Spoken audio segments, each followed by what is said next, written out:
Մեծարգո փոխնախագահ, հարգելի գործընկերներ, այստեղ այս դահլիճում կամ ձեր տանը հեռուստաէկրաններից դուք տեսնում եք մի կատարյալ տրագիկոմեդիայի ավարտը, որպես այդպիսին։ Սրանից 5 տարի առաջ փողոցներում կրելու ենք այսպիսի տոնով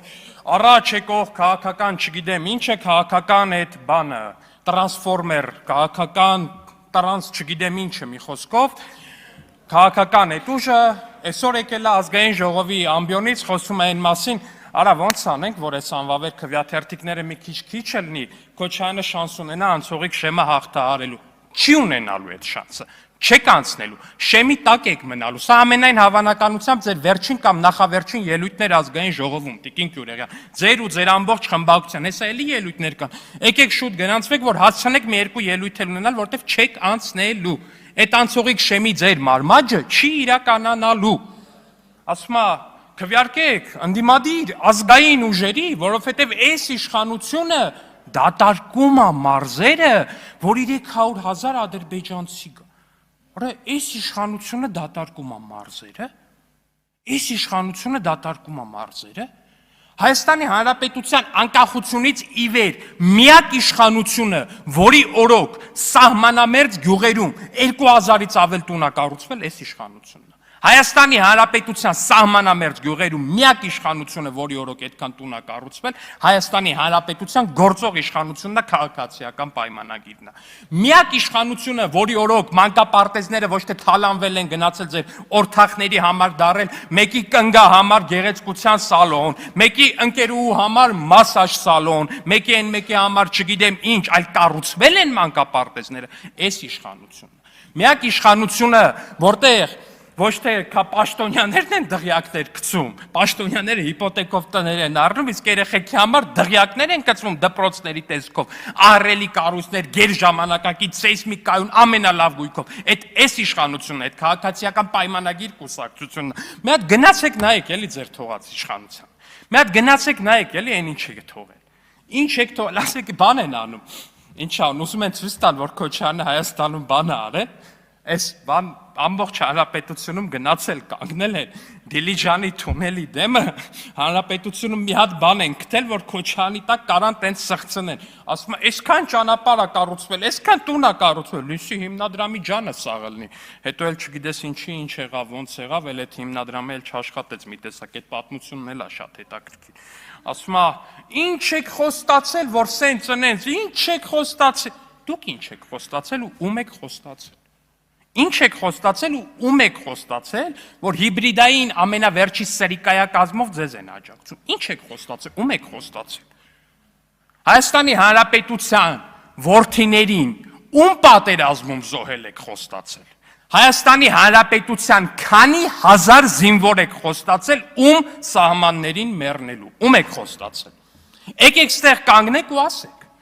Ում եք այդպես բան խոստացել, ինչքան եք խոստացել, ու այդ ում երեխեքի կյանքի գնով եք այդ ձեր խոստումը խոստացել։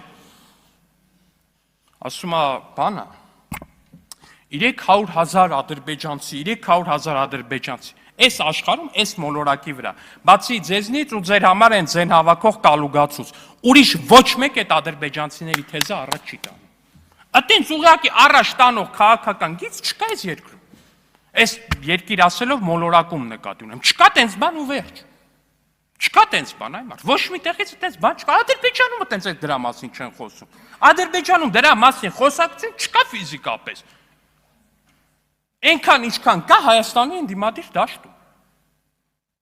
Կալուգացի Սամոն ու բանը, չգիտեմ որտեղացի Ռոբը, իրար հետ միասին այս գիծը առաջ են տանում, ասենք բանա,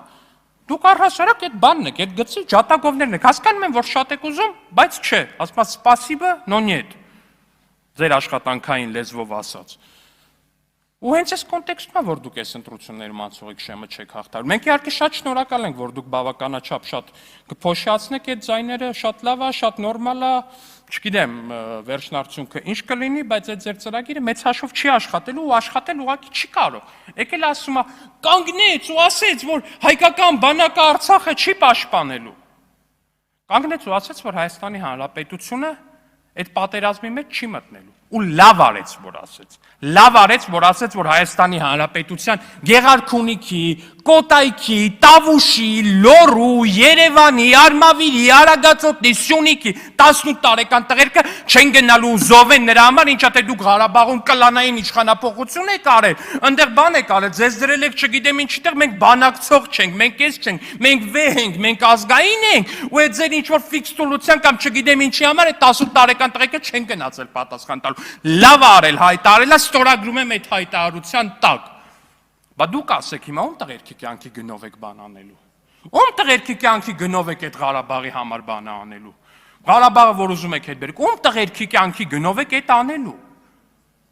Եթե դա ձեր համար խնդիր է, պարզ սիլոգիզմ է, ժողովուրդ ջան, ասում եք խնդիր է, որ Հայաստանի Հանրապետության բանակը Ղարաբաղի համար կռվի մեջ չի մտել։ Հետևություն, Հայաստանի Հանրապետության բանակը ձեր կարծիքով պետք է մտնի Ղարաբաղի համար կռվի մեջ։ Okay, ձեր լոգիկան իմ համար ըմբռնելի է, հասկանում եմ, որ կարա տենց կարծիք գոյություն ունենա։ Հիմա պատասխանեք այդ հարցին, ում տղերքի կյանքի գնով։ Հայաստանի Հանրապետության որ մայրերի կյանքի գնով։ Վստահ կարամ պնդեմ, որ Հայաստանի Հանրապետության այն մայրերը ում երեխեքի կյանքի գնով, որ այդ ամեն ինչը պետքա տեղի ունենա, ձեր շարքերում նստած չեն։ Ավելին, ձեր այդ օլիգարխների դղյակներում էլ նստած չեն։ Ավելին ասեմ, դաժե ձեր միտինգներին չեն գալի։ Այն մայրեր ում որդիների կյանքի գնով, որ այդ ամեն ինչը փորձելու եք անեք։ Իրանք այդտեղ չեն։ Իրանք Հայաստանի Հանրապետության քաղաքացիներ են, Հայաստանի Հանրապետության գյուղերում են բնակվում, քաղաքներում են բնակվում, տարբեր տեղեր են բնակվում, բայց ձեր այդ օլիգարխիկ, օլիգոֆրենիկ կլանի անդամներ չեն։ Բա այդ ոնց է, բա տենց բան ենք անելու, Ղարաբաղը հետ բերենք, կանգնեց լկտիաբար հակազգային ձևով սենց բան հայտարարեց։ Այդ ոնց է ստացվում, արա, որ ձեր առաջնորդի թոռները Ամերիկայում են ծնվում։ Ոնց է տենց ստացվում։ Ոնց է տենց ստացվում, էլի։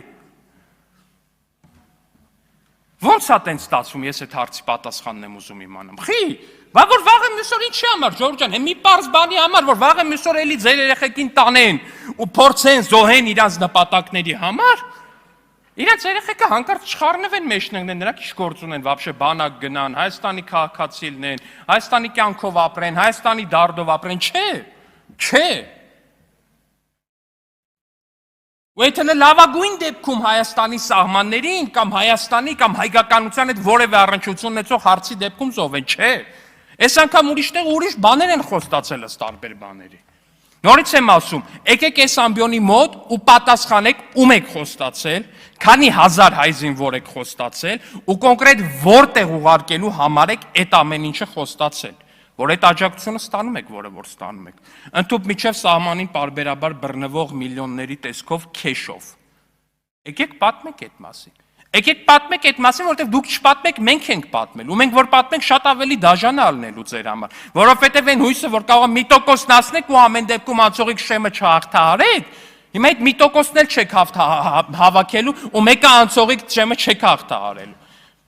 Նենց որ այդ մարմաճը պահեք ձեզ, բայց ողջունում եմ շատ ձեր իրատեսությունը, Տիկին Գյուրեղյան, որ այնուամենայնիվ մտահոգված եք այն փաստով, որ անցողիկ շեմը հաղթահարելու խնդիր դուք ունեք։ Ես ձեզ ասեմ, դա խնդիր չի, դա այլևս իրողություն է։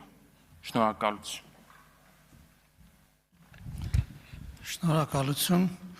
Մտքերի փոխանակությունը ավարտվեց։ Եզրափակիչ ելույթի կարիք տեսնում եք, Տիկին Գյուրեղյան։ Շնորհակալություն, Տիկին Գյուրեղյան։ Հարգելի գործընկերներ, հարցի քննարկումն ավարտվեց։ Այժմ քննարկում են կառավարության ներկայացած քաղաքացիական ծառայության մասին օրենքում փոփոխություններ կատարելու մասին եւ կից ներկայացված օրենքների նախագծերի փաթեթը առաջին ընթերցման ընդունելու մասին հարցը։ Հիմնական զեկույցով հանդես կգա աշխատանքի եւ սոցիալական հարցերի նախարար դերական Լուսինե Քոչարյանը։ Համեցեք։